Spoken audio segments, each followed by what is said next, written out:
આજનો આ વિડીયો એ લોકો માટે છે જેને પોતાની સ્કિન સ્વસ્થ અને સુંદર રાખવી છે, એટલે કે સ્ત્રી અને પુરુષ બંને માટે આ વિડીયો છે. કારણ કે સુંદરતા ઉપર તો બંનેનો હક છે, સ્ત્રી અને પુરુષ બંનેનો સરખો હક છે. એટલે આ વિડીયો બંને માટે છે.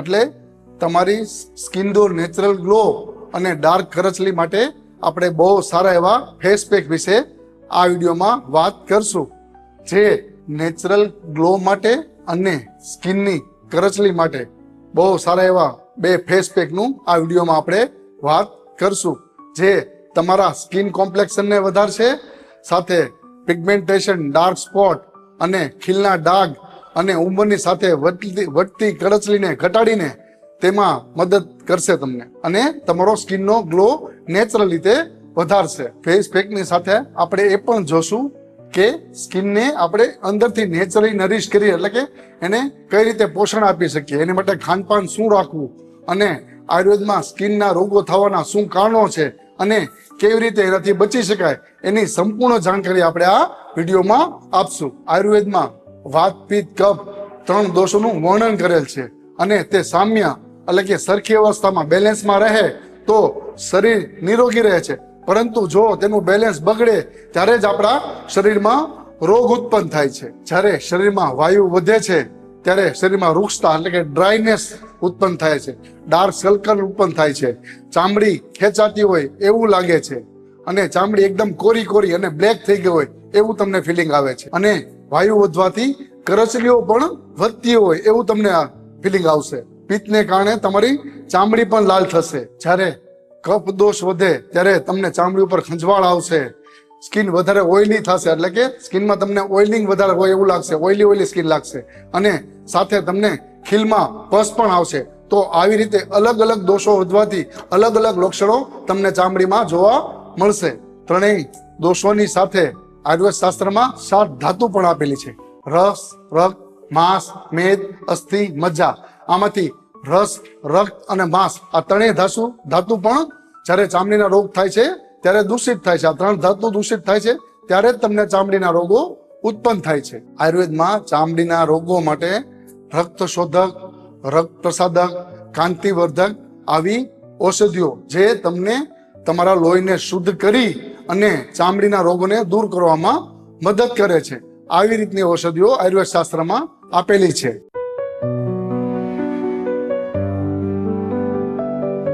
તો ચાલો આપણે આપણા પેલા ફેસ પેક વિશે જોઈએ. તો તેમાં સૌથી પહેલી વસ્તુ લેવાની છે તમારે મસૂરની દાળ, એટલે કે મસૂરની દાળનો તમારે પીસીને લોટ બનાવવાનો છે. એ લોટમાં તમારે ઘણી બધી માત્રામાં ગાયનું ઘી નાખી અને તેને શેકવાનો છે.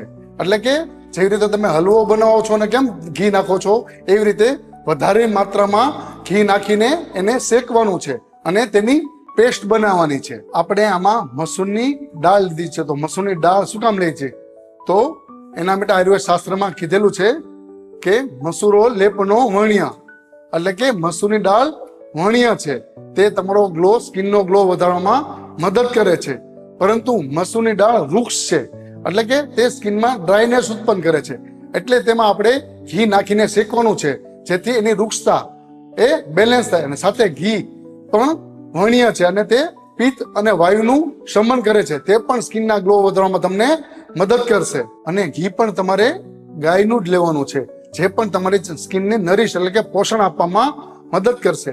પછી એ લેપને તમારે એક એર ટાઈટ કાચની ડબ્બીમાં ભરી લેવાનો છે. જ્યારે તમારે તેનો ઉપયોગ કરવાનો છે ત્યારે તેમાંથી તમારે 2 ચમચી તે લેપ લેવાનો છે, અને તેમાં પાછું ગાયનું દૂધ નાખવાનું છે. ગાયનું દૂધ પણ તમને સ્કિનનો ગ્લો અને સ્કિનનું નેચરલ સુંદરતા આપવા માટે મદદ કરશે. એટલે ગાયનું દૂધ લેવાનું છે. પછી તેમાં તમારે પેસ્ટ બનાવવાની છે, અને તેમાં તમારે 5 ચમચી જેવી હળદર નાખવાની છે. તો આમાં આપણે હળદર શું કામ લીધી? હળદર પણ એક બહુ સારી ઔષધિ છે, જે પણ તમને ઘણા બધા સ્કિન રોગોમાં મદદ કરે છે. કે જેમ કે તમને ખોડલી હોય, ગુમડા હોય અથવા સ્કિન ઇન્ફેક્શન હોય, તો એ દૂર કરીને તમારી સ્કિનને સુંદર બનાવવામાં હળદર મદદ કરે છે. હવે તમારે આ લેપને વ્યવસ્થિત મિક્સ કરી, અને આયુર્વેદ શાસ્ત્રમાં કીધેલું છે કે એ લેપની જાડાઈ અડધા અંગુલ એટલે કે 1 સેન્ટીમીટર જેવી તમારે રાખવાની છે, અને તે તમારે વાળની ઊંધી દિશામાં, એટલે કે આ રીતે તમારે લેપ લગાડવાનો છે અને થોડો જાડો લેપ કરવાનો છે. એ લેપ કર્યા પછી તમારે એને સુકાવા દેવાનો છે, એટલે કે 15 થી 20 મિનિટ તમારે એને સુકાવા દેવાનો. તે સુકાઈ જાય પછી થોડું પાણી લઈ એના રીતના પલાળી અને વ્યવસ્થિત સ્ક્રબ કરવાનું છે, જેથી તમારે સ્કિનનું ડસ્ટ અને જે ડેડ સેલ છે સ્કિનના એ પણ નીકળી જશે અને તમારી સ્કિનને સુંદર કરવામાં મદદ કરશે. અને પછી સારી રીતે તમારે સાદા પાણીથી ફેસને ધોઈ નાખવાનો છે. આ જે લેપ કહ્યો એનો તમારે મિનિમમ 10 દિવસ ઉપયોગ કરવાનો છે. એટલે તમારે મિનિમમ 10 દિવસ આનો ઉપયોગ કરશો તો તમને આનું રિઝલ્ટ ખબર પડશે. તમે જોશો કે 10 દિવસમાં તમને કેવું સારું રિઝલ્ટ મળે છે. અને આ લેપ જેટલો કહેવામાં સરળ છે એટલો જ ઇફેક્ટિવ છે. તો તમને 10 દિવસમાં કેવું રિઝલ્ટ મળે છે એ અમને કોમેન્ટ્સ બોક્સમાં જરૂર જણાવજો.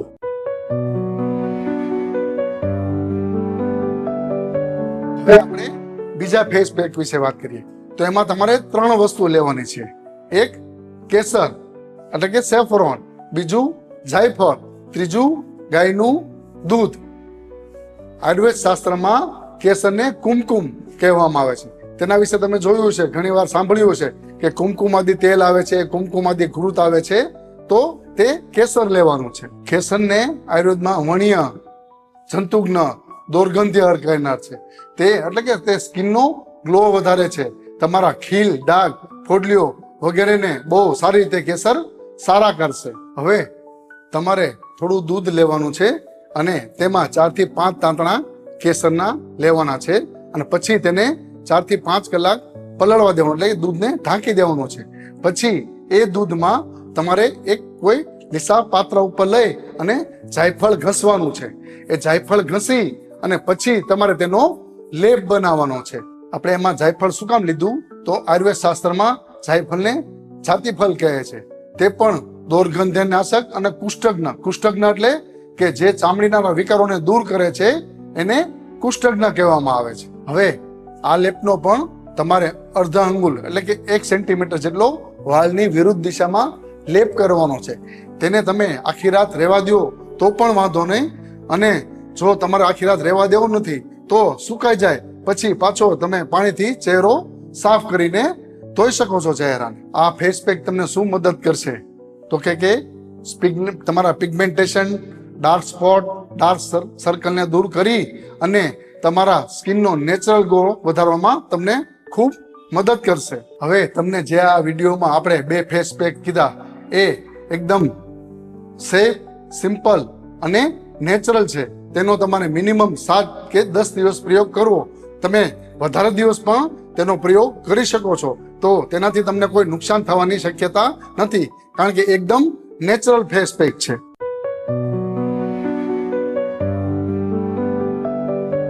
આયુર્વેદ શાસ્ત્રમાં ચામડીના રોગો માટેના ઘણા બધા કારણો આપ્યા છે અને તે કારણોથી આપણે દૂર રહેવાનું અથવા કઈ રીતે આપણે બચી શકીએ તો તેના વિશે વાત કરીએ.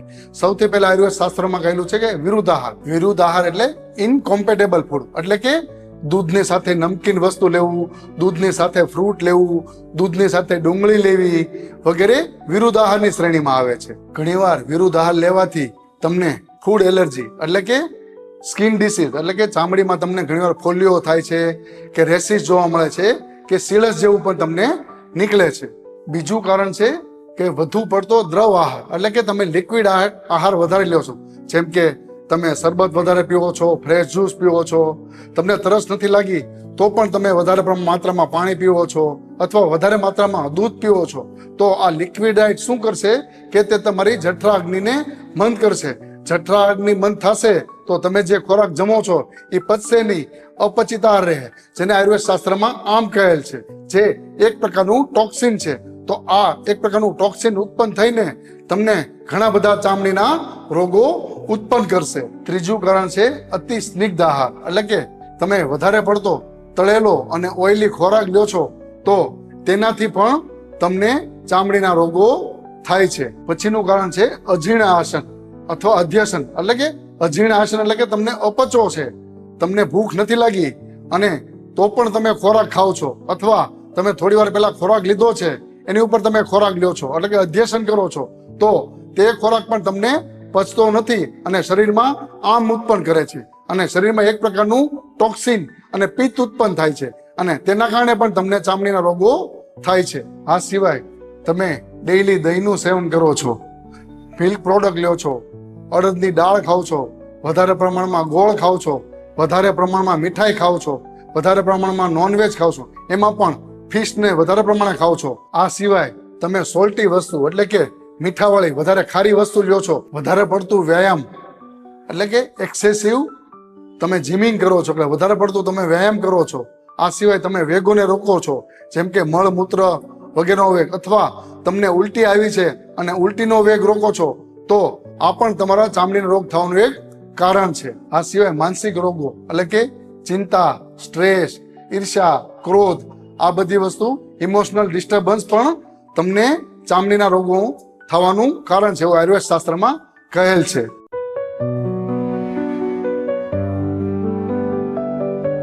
હવે આપણે જોઈએ કે હંમેશા સ્કિનને સારી રાખવા માટે એટલે કે તેના પ્રિવેન્શન માટે અને ચામડીનો ગ્લો નેચરલી જળવાઈ રહે એના માટે આપણે શું પ્રિવેન્શન કરવા જોઈએ. તમારા ખાવા પીવામાં આમળા, કાળી સૂકી દ્રાક્ષ, દાડમ અને ગાયના ઘીનું તમારે સમાવેશ કરવો જોઈએ, જે તમારા સ્કિનને નેચરલ ગ્લો અને સ્કિનને સુંદર રાખવામાં મદદ કરશે. હંમેશા ખાવા પીવામાં ઘરનું બનાવેલું તાજું અને હળવો ખોરાક જ લેવો જોઈએ. બને તો રાત્રિનું ભોજન સૂર્યાસ્ત પહેલા લેવાનો પ્રયત્ન કરો અને રાત્રે વ્યવસ્થિત સારી એવી ઊંઘ કરો. તે પણ તમારા સ્કિનના ગ્લોને વધારવામાં અને સ્કિનને સારી રાખવામાં ખૂબ મદદ કરશે. મનને શાંત રાખવા માટે યોગ, પ્રાણાયામ, ધ્યાન એ નિયમિત રીતે કરો અને આયુર્વેદમાં જે દિનચર્યા છે, ઋતુચર્યા છે, એનું વ્યવસ્થિત પાલન કરો તો તમે ચામડીના રોગોથી દૂર થઈ શકશો. તો આપણે આજના વિડીયોમાં 2 ફેસ પેક વિશે પણ વાત કરી અને ચામડીના રોગો માટેના કારણો વિશે પણ વાત કરી અને ચામડીને હંમેશા હેલ્ધી રાખવા માટે શું કરવું જોઈએ તેના વિશે પણ વાત કરી. આશા છે કે તમને આ વિડીયો મદદરૂપ જરૂર થશે. જય ધન્વંતરી.